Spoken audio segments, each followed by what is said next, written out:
लोकशाहीचा बुलंद आवाज, रिपब्लिकन वार्ता, महाराष्ट्र। पोलीस आयुक्त कार्यालयात नशेचा व्यवसाय करणाऱ्यांची भरली शाळा। छत्रपती संभाजीनगर जिल्ह्यातील बटन पिलेरांची खैर नाही। बातमी छत्रपती संभाजीनगर। छत्रपती संभाजीनगर शहरातील सर्व पोलीस ठाणे हद्दीतील अवैध नशेचे अंमली पदार्थाचे व्यवसाय करणाऱ्यांना सूचना देत त्यांना सुधारण्याची एक संधी देण्यात आली। याबाबत सविस्तर वृत्त असे की पोलीस आयुक्त प्रवीण पवार यांनी अभ्यासपूर्वक शांत संयमीपणे शहरातील सर्व पोलीस ठाणे हद्दीतील आरोपांची शहानिशा करून गुन्हेगारीचा आलेख कमी करण्यासाठी ठोस निर्णय घेत दिनांक 5 ऑगस्ट रोजी शहरातील नशेच्या अंमली पदार्थाचे व्यवसाय करणाऱ्यांची शाळा भरवली होती।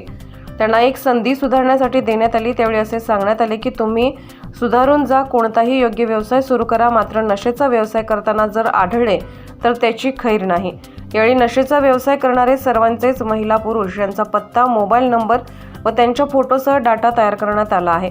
तसेच अंमली पदार्थ प्रतिबंध शाखा छत्रपती संभाजीनगर गोपनीय माहितीसाठी मोबाईल नंबर 9529019061 या फोनवर संपर्क करून किंवा व्हॉट्सअपवर कोणीही माहिती देऊ शकतो।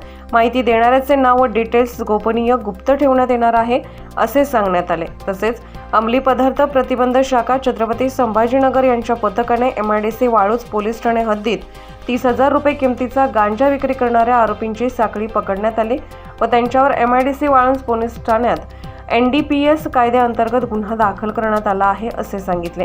यावेळी पोलीस आयुक्त कार्यालयात पोलीस आयुक्त प्रवीण पवार यांच्या मार्गदर्शनाखाली पोलीस उपायुक्त प्रशांत स्वामी, सहाय्यक पोलीस आयुक्त गुन्हे शाखा धनंजय पाटील, पोलीस निरीक्षक संदीप गुरमे, गुन्हे शाखा पोलीस निरीक्षक श्रीमती गीता बागवडे, स्पेशल नेमणूक अंमली पदार्थ सेल यांच्या सर्वांच्या उपस्थितीत सर्व पोलीस ठाण्याचे पोलीस निरीक्षक व DB पथकामार्फत सर्वांना हजर करण्यात आले होते।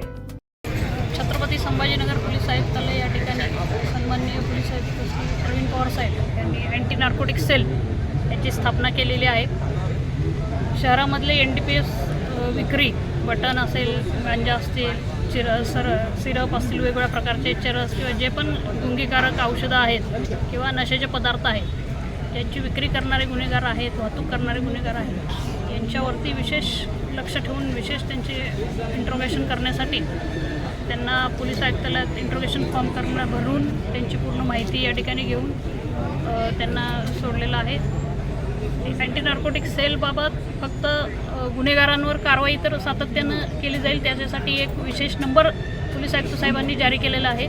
95-290-190-61 95-290-19061 या नंबरवर कुठलाही नागरिक NDPS संदर्भातली जी काही माहिती असेल, कोणी अवैध विक्री करत असेल, कोणी सप्लाय करत असेल, कोणी लहान मुलांना त्याचं व्यसन लावत असेल, कोणी सार्वजनिक ठिकाणी त्याचं टोळीनं ते सेवन करत असेल, त्याचा नागरिकांना त्रास होत आहे, अशा प्रकारचे कुठलीही तक्रार असेल तर त्या नंबरवरती आपण व्हॉट्सअप करू शकता, कॉल करू शकता, टेक्स्ट मेसेज करू शकता।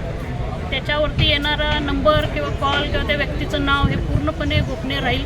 तो क्रमांक अत्यंत लिमिटेड लोक हँडल करत आहेत। आमच्या पोलीस खात्यामध्ये देखील त्याची आयडेंटिटी डिस्क्लोज होणार नाही याची विशेष काळजी पोलीस आयुक्त साहेब यांनी घेतलेली आहे आणि त्याला नागरिकांचा चांगला प्रतिसाद देखील येत आहे।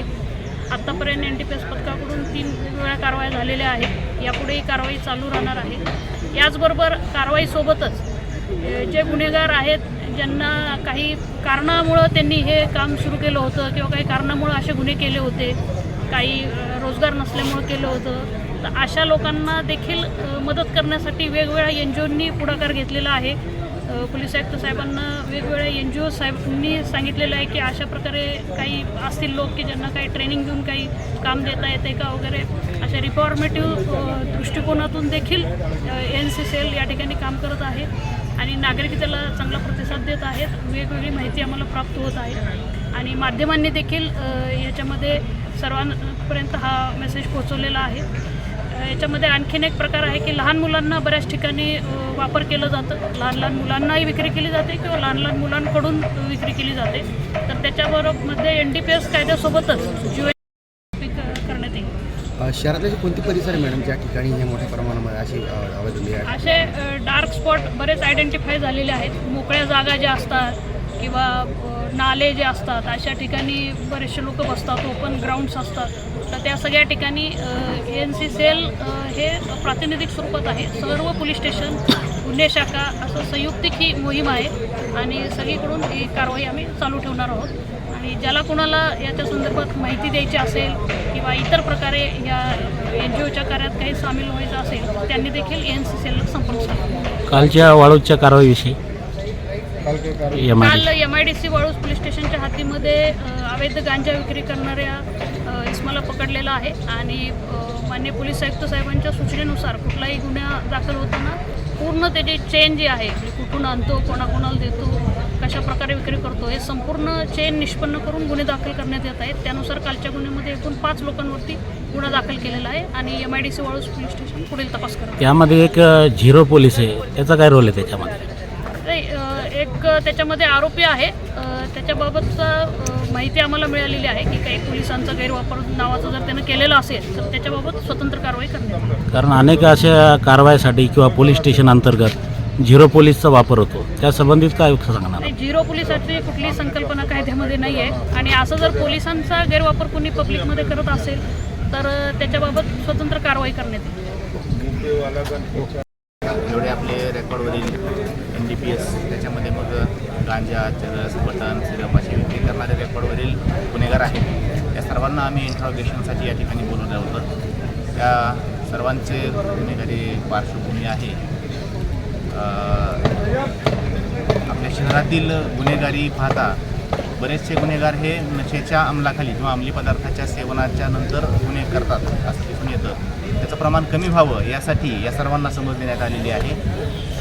आपल्या शहराचे पोलीस आयुक्त आदरणीय श्री प्रवीण पवार सर यांच्या आदेशानुसार आपल्या शहरामध्ये अँटी नार्कोटिक सेलसुद्धा सुरुवात झालेला आहे. PI गीता बागोडिया मॅडम त्याच्या सेलच्या प्रमुख आहेत, त्यांच्याकडे स्टाफसुद्धा आहेत. या NDPSच्या अनुषंगाने विशेष कामगिरी करण्यासाठी हे पत्रक तयार झालेलं आहे आणि जे आरोपी आहेत NDPSचे जे रेकॉर्डवरचे त्यांच्यावरती विशेष लक्ष आम्ही ठेवून आहोत.